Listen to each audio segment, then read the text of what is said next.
So I got a text message that the Xmark broke its deck belt. They got a replacement, but they couldn't figure out how to put it on. So first thing I'm going to do is rotate stock, take this nice new replacement, and put it where the other one was. Because I do like to keep consumables in stock to keep things running. And then the question is, how does it go on? Well, there's a couple ways you could figure it out.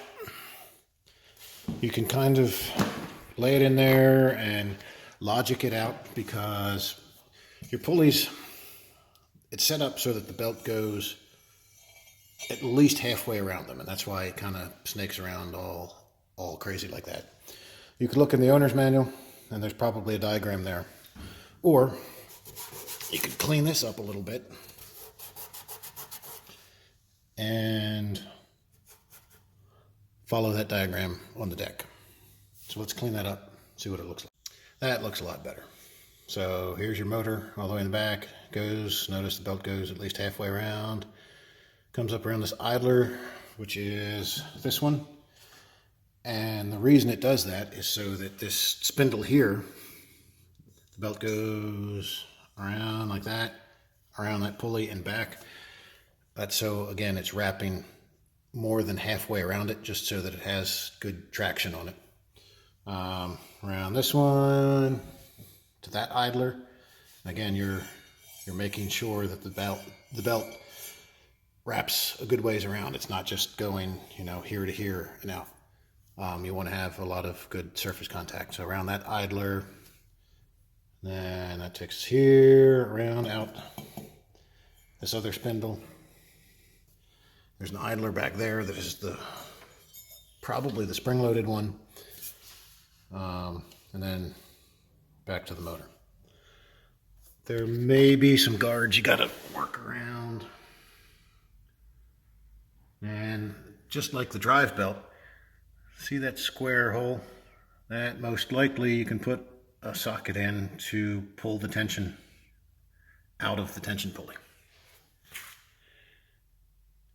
You usually want to do that last. That is a really long belt.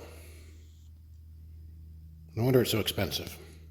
But unlike mowers of the past, it's only one belt that does your deck duty and your connection to the motor. So I guess overall, it's an improvement. All right, so we got the belt mostly routed like it is in the picture. It's not tensioned yet. I left it hooked on the bolt on this pulley because I can't force past the tension to put it on there. But that will happen when I pull my wrench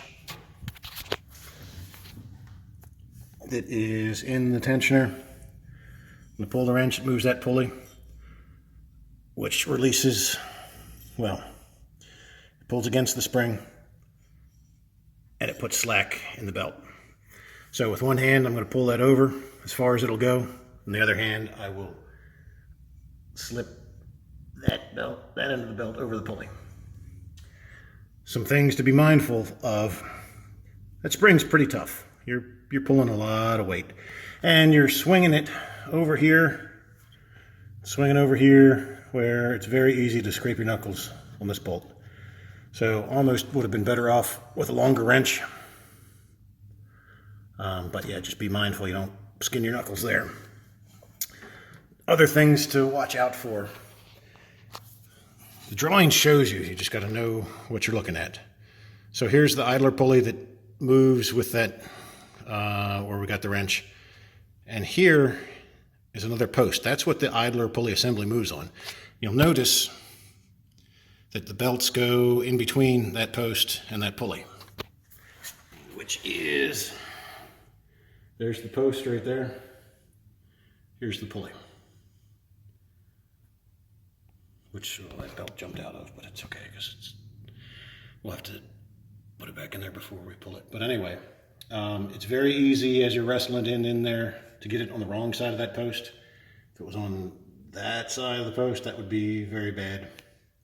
There's also some obstacles in the back.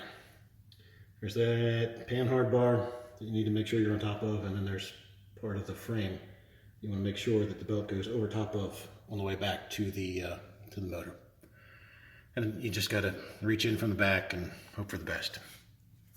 But we'll get it routed, like I said, based on the drawing, pretty much. I'm going to pull on the wrench to take all the tension out of it, slip this belt over the pulley there, carefully making sure I don't pinch my fingers in it.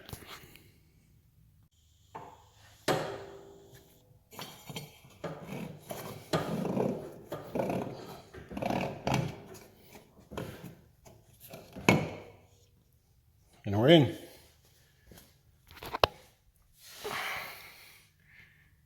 And now we're in. Now it's locked in. All right, I'll get my wrench out of there. Maybe.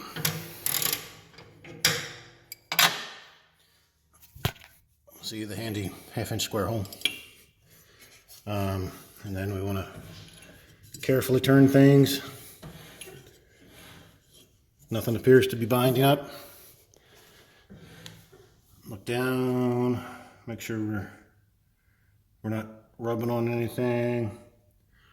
You definitely want to turn it by hand first before the motor spins it, just in case something's not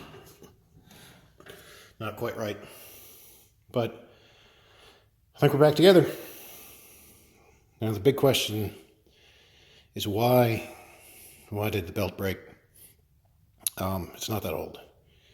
Maybe, well, it's a year old, maybe 2. I don't know.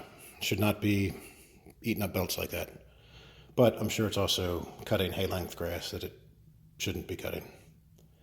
But hopefully it's not that a pulley's out of whack or something damaging the belt. Hopefully it was just overloaded. Time will tell.